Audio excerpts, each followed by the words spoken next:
Yo quiero que por un momento cierren las sombrillas, las muevan en el aire. Vamos a dar un grito de clamor antes de dar el mensaje de esta tarde.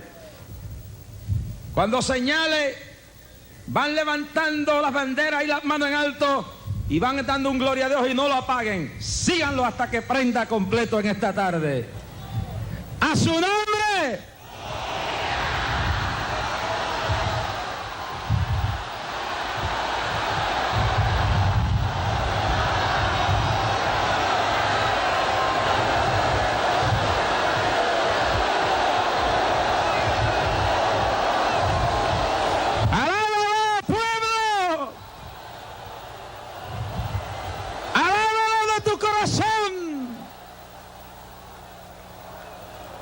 ¡A su nombre! ¡A su nombre! ¡A su nombre! ¡A su nombre! ¡A su nombre! ¡A su nombre! ¡A su nombre! ¡A su nombre! ¡A su nombre! ¡Que lo oigan en Honduras! ¡A su nombre! ¡Que lo oigan en El Salvador! ¡A su nombre! ¡Que lo oigan los hermanos en Nicaragua que nos están escuchando también! ¡A su nombre! ¡A su nombre! ¡Que lo escuchen en toda la República Dominicana! ¡Ahora a su nombre! ¡A su nombre! Y un aplauso a la misma vez para el Dios de la gloria. Quiero en esta tarde hablar de los enemigos de un pueblo, de los adversarios de una nación, de los adversarios de la familia, de los enemigos del hombre en todos los pueblos del mundo y de América. Y cuando meditaba sobre este mensaje, me recordaba Segunda de Crónicas, en aquella ocasión, cuando ya el reino estaba dividido en Israel. Ya no eran las 12 tribus, ya no era un pueblo sólido. Estaba las 10 tribus que se llamaron, ellos por allá era el pueblo de Israel por sí, porque los otros se llamaban Benjamín y Judá. Y el pueblo se confundió y se dividió. Y por un lado Judá y Benjamín, y por el otro lado las otras 10 tribus. Pero acá, estando Josafat, rey de Judá, una tarde como hoy, sentado en su oficina presidencial, tranquilo, viendo quizás los papeles del problema de la orden del día, recibió una noticia que lo hizo estremecer, dice la Biblia. Una noticia que lo hizo temblar allá en el palacio presidencial, en el lugar del rey Josafat. Los mensajeros llevaron la noticia y dice la Biblia que al recibir aquella noticia tuvo gran temor, tembló, se estremeció. Y cuando vemos cuál era la noticia, vemos que había razón como humano para esa situación. La noticia era la siguiente: mensajeros traían noticias de que de los pueblos de Amón y de los moabitas y otros pueblos venían grandes ejércitos contra Josafat y su pueblo de Judá. Y la noticia lo estremeció. La gente de Amón, los moabitas y los amonitas y otras naciones se habían sentido amenazadas, se habían sentido envidiosas y creían que era el tiempo preciso para acabar con la gente de Dios. Creían que era el momento para aplastar la nación del Señor, que era el momento preciso para volver a restablecer el reinado del paganismo y de la idolatría. Y se sintieron estimulados por el reciente fracaso que había tenido el rey Acab. Y esto los había envalentonado, los había hecho sentir que ahora había que meterle mano a Josafat. Ahora había que acabar aquel pueblo que no adoraba 20 dioses ni 50. Ahora había que acabar aquel pueblo que solo adoraba a un solo Dios. Que mucha gente le molesta eso. En el tiempo del Imperio Romano pasó lo mismo. El César de Roma no le molestaba que la gente adorara a Cristo. Eso no le molestaba a César. A César le molestaba que ellos adoraban solo a Cristo y no le prendían incienso a las imágenes del César. Y eso él lo consideraba como una revolución en contra del Estado. Y los cristianos no fueron perseguidos por adorar a Cristo, sino por rehusarse a adorar a otros dioses que habían en aquel entonces. Pero los cristianos fueron fieles. La historia se repite en todos los tiempos. Se repitió en el tiempo de Lutero, se repitió en el tiempo de Juan Hus, cuando en la plaza de Praga fue quemado vivo. Se repitió en el tiempo de Hitler, cuando las Biblias fueron quemadas y los cristianos como Corrie ten Boom enviados a los campos de concentraciones. Se repitió en Rusia bajo los regímenes ateos que hasta el día de hoy tratan de cohibir que el pueblo se exprese con toda la libertad para predicar el evangelio. Se vuelve a producir en Irán, donde se persigue a los que no creen en el Islam. Se produce en la China hoy, en la China continental, y se produce en todos los países del mundo donde hay gente que creen que Cristo debe mezclarse y adulterarse con sus ideas y sus filosofías. Está pasando en Nicaragua en esta hora, donde miles de misquitos están en Honduras, refugiados, huyendo. Miles de ellos porque creen en este evangelio glorioso de Jesucristo. Hace unos días vine de Honduras y estuve en San Pedro Sula, y un pastor misquito, una raza indígena que ha salido huyendo de Nicaragua, me dijo: habemos más de 20 y pico de mil misquitos aquí en Honduras porque estamos huyendo del comunismo que nos ha matado pastores y nos ha perseguido en Nicaragua. Esa realidad la vivimos en diferentes partes del mundo en esta hora. Y eso porque hay gente que esta tarde crujen sus dientes y se revuelcan como la serpiente, porque esto no le da gozo a ellos. Hay gente que se revuelcan como el cerdo al ver esta multitud aquí, porque les molesta que haya un pueblo que esté dispuesto solo a comprometerse con el Dios de la gloria. ¡A su nombre! Y desearían que algún día este acto no se llevara a cabo. Pero yo pensé en Lija de las Piedras el sábado en la noche y dije: yo creo que ya yo me puedo morir tranquilo este año, porque yo creo que el clamor ya sigue solo con la gente que ha sentido esta carga.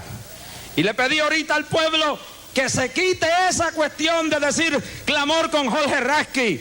Esto no es clamor con Jorge Rasky, esto es clamor con el pueblo que cree que solamente en Cristo hay la verdadera victoria en esta era que vivimos.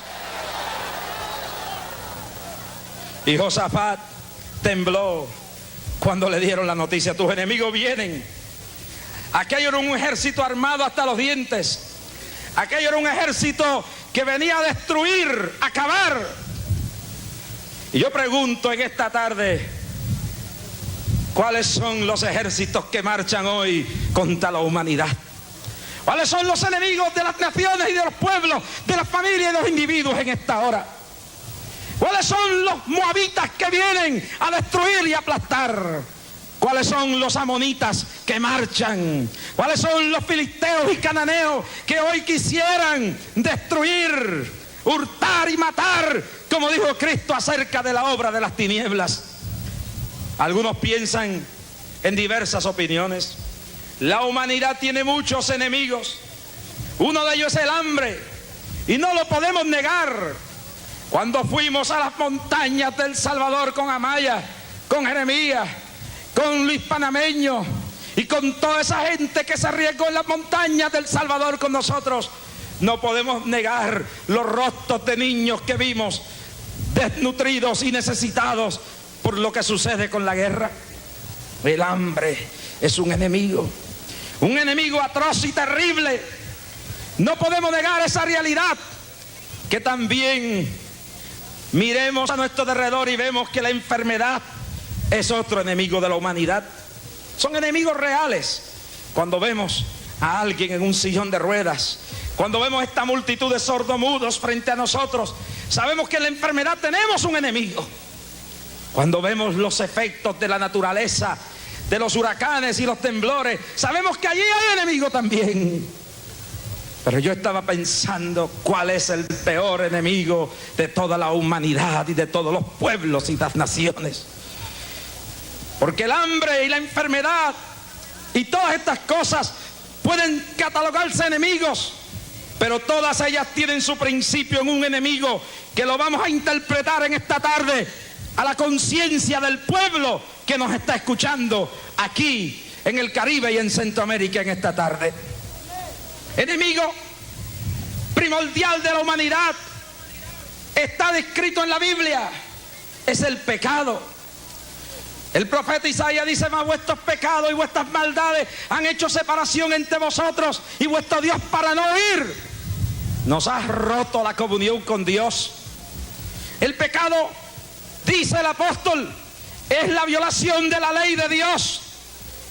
Pero ¿cómo podemos resumir en esta tarde ese enemigo que se llama el pecado? Ese enemigo de la nación, ese enemigo del pueblo, ese enemigo de tu familia, ese enemigo de tus hijos, ese enemigo de tu hogar, ese enemigo de tu pueblo y de tu nación. ¿Cómo lo podemos definir? Pecado, en el término teológico, como la violación de la ley de Dios. Pero eso no es suficiente para la gente. Debemos entender bien los mandamientos que Dios le dio a Moisés. Y si los desglosamos, encontraremos allí, en el sentido de pueblo, lo que es el pecado. Y yo he encontrado una serie de palabras que describen el pecado, claro, en este día como enemigo de los pueblos y de los individuos. Primero, una definición de pecado en esta tarde es clara cuando vemos la palabra injusticia. Y podemos decir que la injusticia es pecado y que el pecado se puede interpretar como la injusticia de los hombres. Es la realidad de lo que viven muchos pueblos en nuestro día, porque de ese pecado de la injusticia viene el hambre, que hace que los pueblos a veces se desesperen y se echen en brazos de ideologías extrañas, contrarias al bienestar de la verdad y contraria a la realidad de lo que Dios quiere para la gente. La injusticia que cometen los ricos cuando quieren tenerlo todo y no comparten con el pobre. La injusticia que cometen en algunas tierras algunos individuos que son dueños de la mitad de un pueblo, mientras hay alguien que no tiene ni un pedazo de tierra donde ni tan siquiera enterrar su hijo.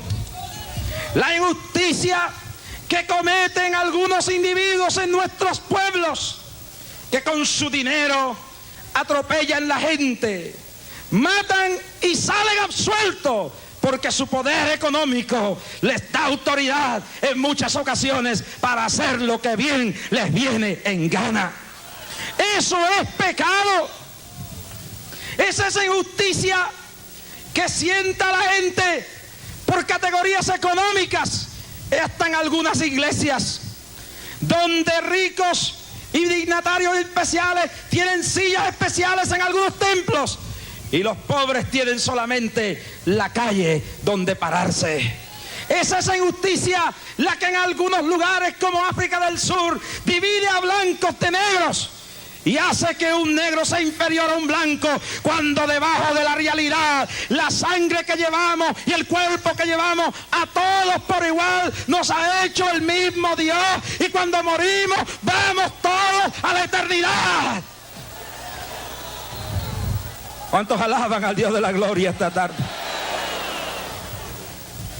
La injusticia. Pero por otro lado, hay otra cosa que se puede interpretar como pecado y es la inmoralidad. O podemos ver más como el que contamina el ambiente espiritual de los pueblos y lleva la conciencia de la gente a vivir en un estado de inmoralidad. Y decimos, y lo hago claro aquí en esta tarde, aunque no vaya al sentimiento de lo que algunos quisieran que se interpretara esta realidad. Inmoralidad produce enfermedad. Yo estaba en Nueva York cuando se estaba haciendo un estudio sobre la enfermedad esta del síndrome inmunológico que se llama AIDS. Y se hizo un estudio y en el 90% de los 90 y pico por ciento de estos casos, la raíz de la enfermedad de AIDS estaba relacionada.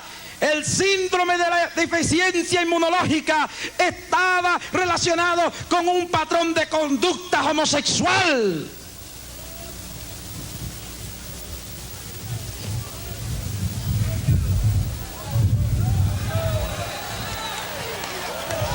Y yo oí al secretario de Salud los otros días decir que al erario público la inmoralidad de algunos tipos en este país nos cuesta 22,000 y pico de dólares curar a alguien que ha dicho: yo no estoy satisfecho con ser hombre, yo no estoy satisfecho con ser lo que Dios me hizo, y va y se acuesta con otro hombre cometiendo un pecado de inmoralidad por el cual Dios destruyó a Sodoma y por el cual Dios destruyó a los pueblos de la antigüedad. Hay que tener misericordia de esa gente. Hay que tener amor para ellos porque son nuestros prójimos. Pero el amor no se puede confundir con la aprobación de lo malo.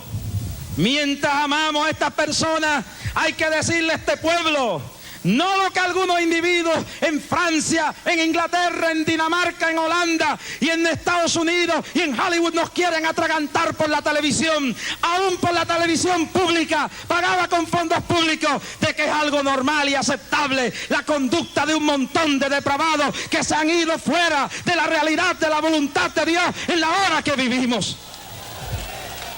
Quiero señalar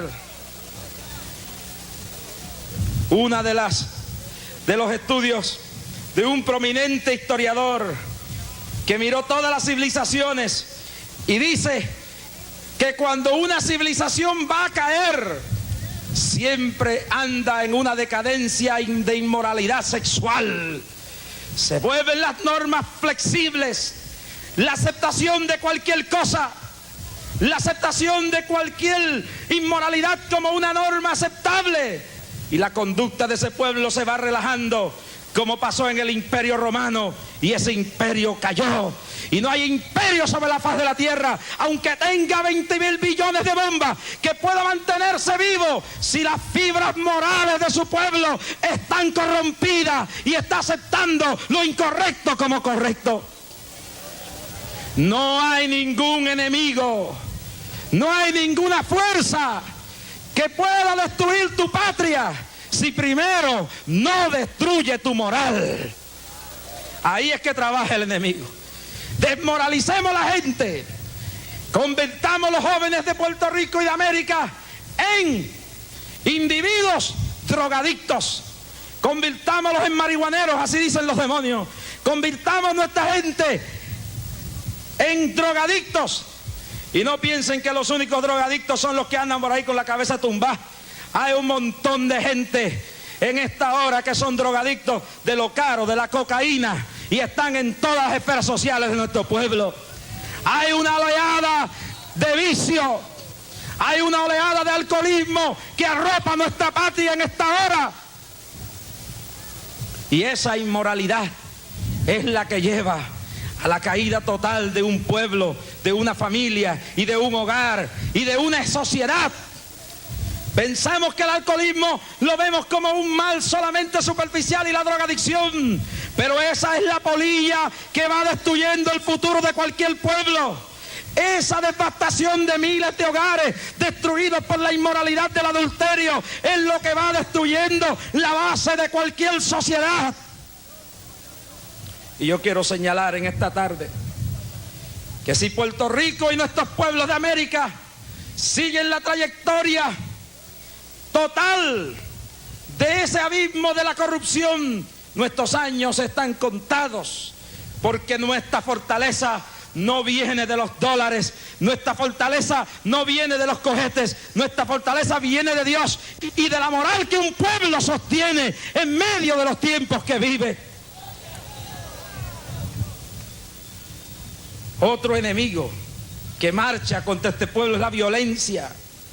La violencia como la que tenemos por ahí en una mesa esta tarde, donde hay fetos exhibiéndose de 22 semanas, creados ya, formados ya, hechos ya, que por la legalización de 5 hombres por allá en Washington dictaminaron que era legal que cualquier joven, cualquier madre, cualquier esposa fuera a un hospital y matara a la criatura que hay en su vientre.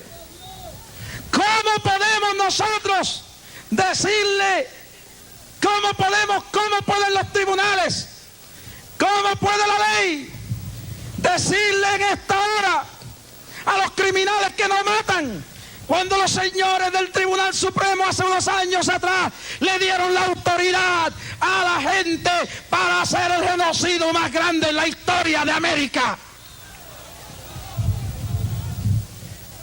Yo no sé si todavía esa exhibición está ahí, pero yo quiero que me traigan el feto que tienen ahí. Yo se lo quiero mostrar a ustedes. Hablamos de violencia, vamos a empezar de arriba para abajo. ¿Cuántos alaban al Dios de la gloria? Hablamos de violencia y pensamos que violencia es lo que estamos leyendo en el vocero. Pero ¿qué es de la violencia que se está cometiendo en nuestros hospitales? ¿Qué es de la violencia que se está cometiendo contra criaturas indefensas dentro de los centros llamados de planificación familiar, donde miles, alrededor de 40.000 niños han sido asesinados con consentimiento de la autoridad máxima de la ley en este país? Préstamelo acá. Mañana me dirán sádico, porque ya estamos acostumbrados a todo esto. Esto no es un muñeco, esto es un bebé.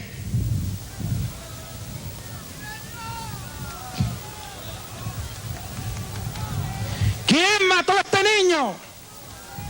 No fueron solo los padres, no fue el médico solamente, fue la ley del Estado, la ley máxima de la nación, el Tribunal Supremo, que dictaminó que esto era legal. Mírenlo ahí. Este pudiera ser el médico que pudiera estar operando a tu hijo. Este pudiera ser el próximo gobernador, quizás de aquí a 20 años o 30 años. Este pudiera ser el próximo psicólogo que pudiera estar tratándote. Aquí pudiera estar un abogado para sacar a tu hijo de la cárcel bajo la injusticia que pudiera estar. Aquí puede estar el hombre que pudo haber inventado la medicina contra el cáncer.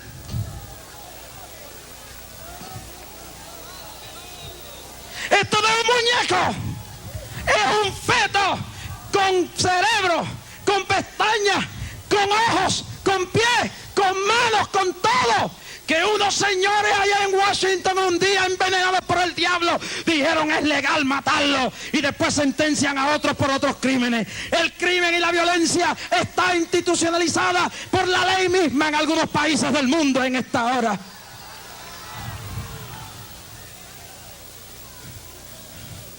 Quiero que lo pasen allá abajo para los que están ahí lo puedan ver. ¿Cuántos alaban a Dios?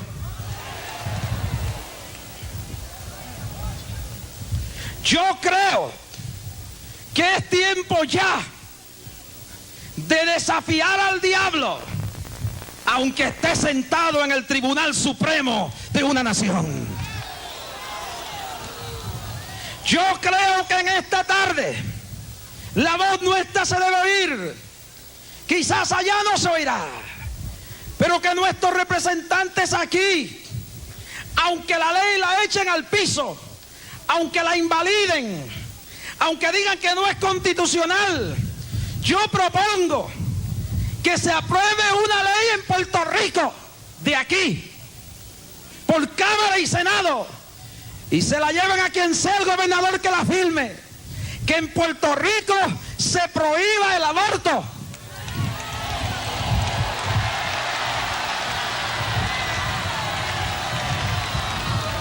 Y que tengan los señores de allá que decir que no es constitucional y que la sangre de esas criaturas caiga sobre aquella gente y no sobre el pueblo de Puerto Rico en esta hora. Basta ya esa violencia contra indefensas criaturas. ¿Cuánto lo dicen conmigo? ¡Basta ya! ¡Basta ya! ¡Basta ya! ¡Basta ya! Aunque digan que no sirve la ley, pero que allá tengan que tragarse, que ellos son los que tienen la responsabilidad y que hay un pueblo en Puerto Rico que no está de acuerdo con que en clínicas hasta anunciándose por televisión y por radio se anuncie como el cornflake y como los guineos y como las cuestiones de comida, la matanza de niños inocentes en nuestra patria. Se acabe ya esto de una vez y para siempre.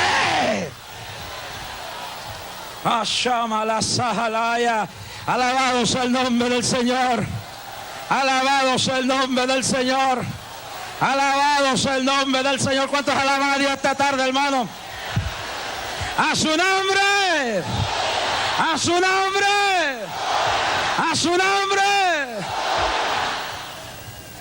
Claro, la violencia que cometen algunos en los países de América, que se cometen en diferentes lugares en nombre de ideología, hay que acabar con eso.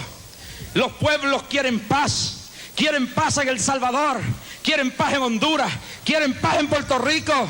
¿Por qué? ¿Por qué todos estos hombres que ambicionan el poder no se van allá a un cuadrilátero y se entran a puños así, en vez de llevar las naciones a las guerras civiles que hoy en día están embargando los pueblos? La violencia cometida en nombre de las instituciones, la violencia que se comete en algunos países donde el que tiene dinero manda a matar a otro. La violencia que estamos viendo en nuestras calles. La violencia que contemplamos cada vez que un individuo entra a una casa y mata a una mujer. La violencia que vemos la semana pasada de dos personas picadas en cantos en nuestra patria. La violencia que vemos en El Salvador de hermanos peleando contra hermanos. La violencia que se ve en todo Centroamérica en esta hora. Hay que acabar con eso. Y yo creo que si hay un pueblo, no importa que sea católico, no importa que sea evangélico, que doble sus rodillas a Dios, interceda antes que venga el juicio. Porque cuando hay violencia y esa violencia llega al cielo, Dios manda destrucción. Porque dice que en los tiempos de Noé, una de las razones que Dios destruyó al mundo fue por la violencia que embargó aquel mundo. Y le digo a los pueblos de América, y le digo aquí a mi patria de Puerto Rico, que si esta ola de violencia no cambia, Dios va a empezar a azotar nuestros pueblos con fenómenos de la naturaleza para que nos arreglemos. Puerto Rico, hoy es un día bello, el mar está quieto, pero si nosotros no nos dedicamos al rescate moral y espiritual de este pueblo, un día la muralla que rodea esta isla hermosa se caerá y los huracanes entrarán. Un día las manos que aguantan esta tierra para que no se desintegre será quitada. Y sobre los escombros, quizás en el silencio del juicio, meditemos y pensemos que todos somos hermanos. Levante la mano el pueblo conmigo y repita la oración. Señor, ahora venimos delante de tu presencia para encomendar una vez más a esta patria que nos vio nacer, la tierra de Borinquen, para que sigas guardándonos. Cierra las grietas en el muro de tu protección. Echa fuera los demonios de odio, de violencia, de toda la basura del infierno. Échalos fuera, fuera, y trae sobre nuestro país prosperidad espiritual y económica. Haz que tu presencia unifique esta familia como nunca antes. Toma dominio de Puerto Rico. Bendice a sus gobernantes y sus legisladores, que puedan unidos hacer lo que tú les ordenas hacer. Mira el año eleccionario. Toma las riendas de la conciencia de este pueblo, y que ahora, desde hoy, comience un avivamiento como nunca antes en la historia de este país. Mira la situación que vivimos al borde de una guerra mundial. Toma las mentes de los que gobiernan a Rusia y Norteamérica y dale entendimiento para resolver este problema. Mueve tu espíritu sobre la faz de esta tierra, sobre todo Borinquen. Mira estos hombres que han venido aquí al frente, que tu presencia sea sobre ellos y a quienes representan, que la sabiduría eterna viaje por su corazón y su vida, y toma toda enfermedad sana en el nombre de Jesús.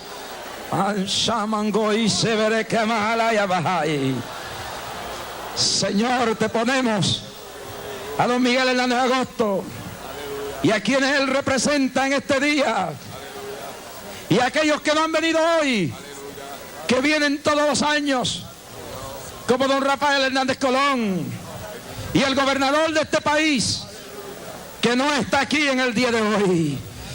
Llena a este varón que ha venido aquí, llénalo de salud, llénalo de tu presencia. Urrabashama casa tahia, irrabasaya lai kibasaha, irrabaisai kibahaya, irrasai la ashahiyamahai.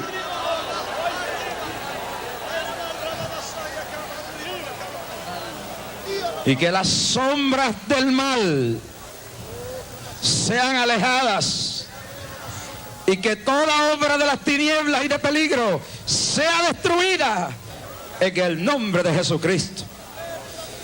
Toma a todos esos senadores y representantes que trabajan día y noche en esa cámara.